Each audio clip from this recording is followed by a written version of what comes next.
So guys, can conclusion be written in 5 minutes? I would say even in less than 5 minutes. अगर पूरा ऐसे आपने effectively लिखा है, बहुत ही ध्यान से प्लानिंग करी है, इंट्रोडक्शन अच्छे से लिखी है, बॉडी पैराग्राफ 1 और 2 भी प्रॉपरली एक्सप्लेन कर रहे हैं, तो कंक्लूजन को आप 3 मिनट में भी लिख सकते हो. मैंने बहुत बार ऐसा करा है क्योंकि मेरे लिए ना एक स्ट्रक्चर क्लियर है कि मैंने कंक्लूजन में कौन सा कनेक्टर यूज करना है and how I am going to write it properly in 3 minutes only. But you can start with 5 minutes and later on decrease the time to 3 minutes even. बहुत बार ऐसा होता है कि पूरा ऐसे हो जाता है और लास्ट में 2 मिनट ही बचे होते हैं, तो कंक्लूजन उतने ही टाइम में लिखना पड़ जाता है. सो ये एक ऐसा मेथड है which will help you in writing conclusion in the given time. So let us get started. Here the question is, question आपको स्क्रीन पे भी दिख जाएगा. Air pollution is increasing drastically over the last few decades. ठीक है, what are the primary reasons and suggest some solutions to overcome this problem. So basically question हमें समझ आ गया है कि जो एयर पॉल्यूशन है वो काफ़ी तेज़ी से बढ़ रहा है पिछले कुछ डेकेड्स में. डेकेड होता है पिछले 10 साल. सो अब डेकेड्स है कुछ डेकेड्स में, मतलब 20-30 सालों से. सो अब किस तरीके से हम लिख सकते हैं? इंट्रोडक्शन में तो पैराफ्रेजिंग ही करनी होती है. कंक्लूजन के लिए बेस्ट मेथड होता है कि जो भी इंट्रोडक्शन में लिखा है उसी को रिफ्रेज कर दो. सो सबसे पहले इसकी एक शॉर्ट पैराफ्रेजिंग करके बता देती हूँ.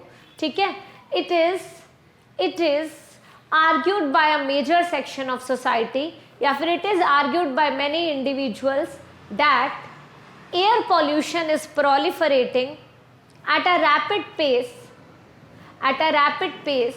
From the last 20 to 30 years across the globe. ठीक है, सो it is argued by many that air pollution has been proliferating at a rapid pace over the last 20-30 years across the globe. तो ये तो हो गई पैराफ्रेजिंग, हमें समझ आ गया. अब इसके सॉल्यूशंस क्या है, रीजन क्या है? रीजन में क्लियर है कि प्राइवेट व्हीकल्स इंक्रीज हो रहे हैं, number of private vehicles is increasing on the roads. Solution क्या हो सकता है? कार पूलिंग सिस्टम इंट्रोड्यूस हो जाए, बेटर मास ट्रांसपोर्टेशन फैसिलिटीज हो जाएंगी, तो definitely we can get rid of this problem. So कैसे लिखेंगे कंक्लूजन? कंक्लूजन में सबसे इजी मेथड है लिखने का यूजिंग ऑल्दो. ऑल्दो एक ऐसा कनेक्टर है जो कि मैंने बहुत अच्छे से अपनी कुछ वीडियोस में एक्सप्लेन करा हुआ, स्पेशली बैंड्स ब्रू वाली वीडियो में. तो मैं उसका लिंक यहाँ पे आपको शेयर करूंगी, वो जरूर देख लेना, तो समझ आ जाएगा आपको कि कैसे आपने ऑल्दो यूज करना है. क्योंकि ये ऑल्दो ऐसा कनेक्टर है जो कि हर एक कंक्लूजन में यूज हो सकता है and it will help you in writing conclusion easily in 3 to 4 minutes. So will just start our conclusion with in conclusion. Copy paste कर दो, in conclusion comma although. In conclusion although the pollution in the air is proliferating rapidly due to the excessive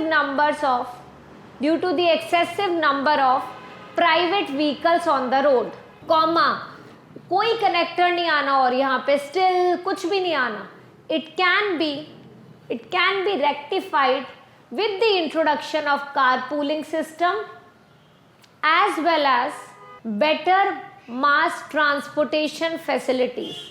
more than enough, हो जाएगा easily 3 minutes में.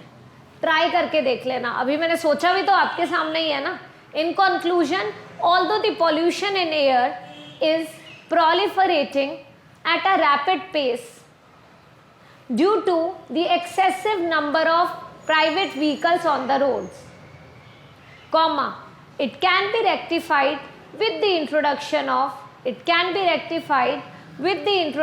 Of carpooling system as well as better mass transportation facilities. So इस तरीके से किसी भी question का आप कंक्लूजन लिख सकते हो, एक्सेप्ट टोटली एग्री या टोटली डिसएग्री. अगर टोटली एग्री आ गया तो वहां पे नहीं यूज कर सकते, ये टोटली डिसएग्री में नहीं कर सकते, बट अदरवाइज हर एक ऐसे में यू कैन यूज ये ऑल्दो वाला कंक्लूजन. सो ये अच्छी तरह समझ लो and I am pretty sure it will help.